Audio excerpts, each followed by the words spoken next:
I'm heading out to the Bruce Trail today. I'm taking GO Transit to Georgetown and then riding my bike to the Bruce Trail to Speyside, the former village of Speyside. And I figured, well, since I'm going to Georgetown, why not stop by the historic farmhouse it's called Devereux House. It's just on my way to the trail, and I thought at the end there's another historic site I'd like to take in. I find these trips very good for watching out for bits of 19th century Ontario. I like these old places, and just thinking about how differently people lived 150 years ago. Good morning. I'm about 2 blocks from the GO station now, and before going to Devereux House, I just want to visit the Devereux. They are buried in Greenwood Cemetery, and I want to see if I can find their grave. Okay, here's a guide maybe. I see George Kennedy. He is the George in Georgetown. He founded the first mill here in 1823. John Barber, the papermaker. He was the first person in Canada to create his own electricity supply to power his factory. I don't see any Devereux, but I have looked this up and I think I know where to find the grave. Just over here. Elizabeth Cross, beloved wife of E.W. Devereux. Bit of a problem here. The plaque to Elijah has fallen off the monument. Looks like it needs a bit of a repair. Gone but still remembered. There's a wheat sheaf, symbol that he was a farmer. And this is nice, handshaking, no pandemic back then.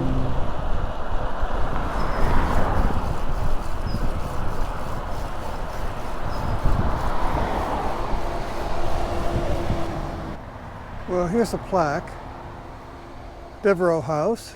This building is a good example of farmhouses built during the second settlement phase of Ontario farmers.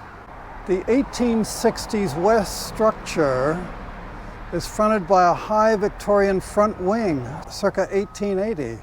Oh, this I didn't know. This house was built in 2 stages, 1860s and 1880s. Here's the 1860s building. This is the first house, and this obviously was the front door. In the 1880s, they built this much grander addition. You can see a lot of windows, a sign of affluence, and they've gone to some trouble and imagination with the brickwork, adding a kind of elegance. I like the 2 tones. It's a farmhouse, but it's an elegant house. This front entrance, very overgrown. Obviously, they don't use it. Only one family lived in this house, the Devereux family, for more than 100 years. And in 1999, the town of Halton Hills bought the place and they wanted to tear it down. People in the area knew the value of this place and they saved it. Now the farmland is being used as sports fields. And the irony is that the soccer club has its offices in the 2nd floor.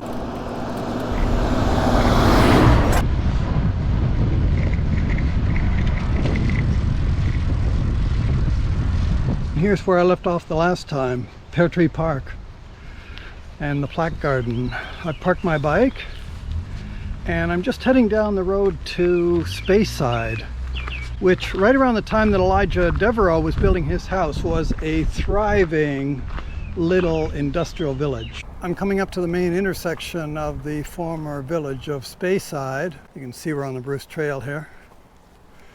Here's a building that looks as if it might be from the original village, yes. That must be an original Speyside building. I'm walking on what used to be called Crookshank Street, now 15 Side Road.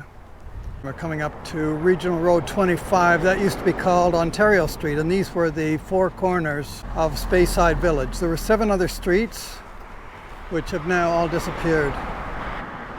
Speyside had 3 hotels, one of them right across the street, the Stewart Hotel, very popular. There were 2 general stores, a village hall, a post office, 2 sawmills, a blacksmith shop, a shingle mill, a lime kiln, a tannery, and a stone quarry. I got most of this information from Don Livingston at the Historical Society, called the Equusing Historical Society. The only obvious building left is the former general store and gas station. Now it's falling to ruin. There are no friends of the Speyside General Store ready to save it. In fact, somebody has tacked a demolition notice to the front door. Just south of the village behind me, the villagers built a school in 1874. And one of the first teachers was Elizabeth Smith, the younger sister of E.D. Smith. Elizabeth Smith came here at the age of 19. Women didn't have a lot of career choices then, and I'm not sure she really wanted to be a teacher, but she came here. She was here a year, and the kids liked her. She went on to study medicine at Queen's University, and she was one of the first 3 women in Canada to become a doctor. And here we are back into the trail, back into the woods, back into the bush.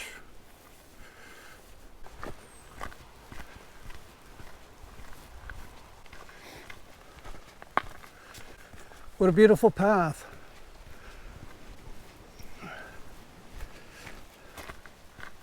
Very easy to walk.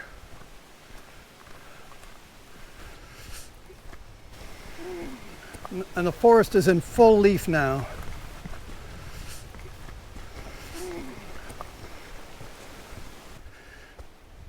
Okay, it gets a little more rugged, but that's all right. Nothing wrong with a little challenge.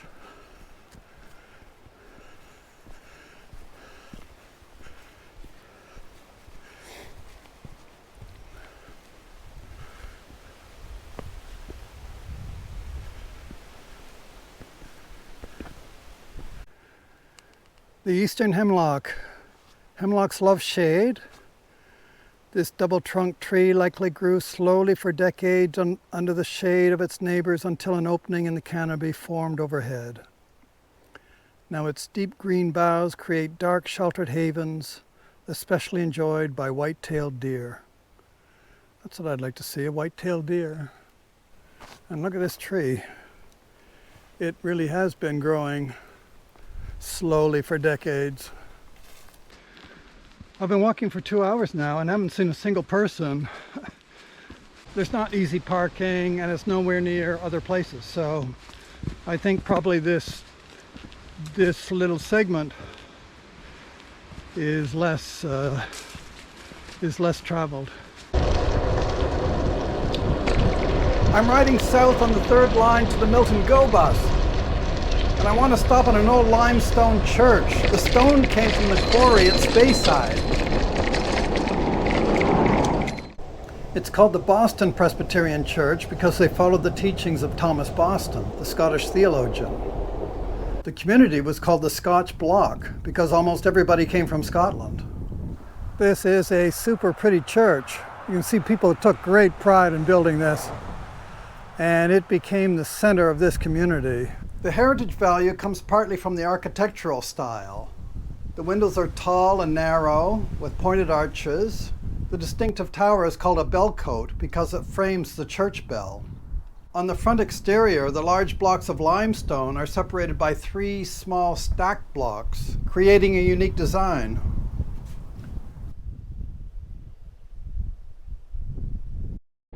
I'm back at Union Station in Toronto. I didn't do a lot of hiking today. I got about 5 kilometers, and then of course 5 kilometers out. Not a lot, but I wanted to see some of these historic sites. I think if I'm using Georgetown as a base, I want to see some of Georgetown, and then coming home from Milton allowed me to see that church as well. So it was a good day.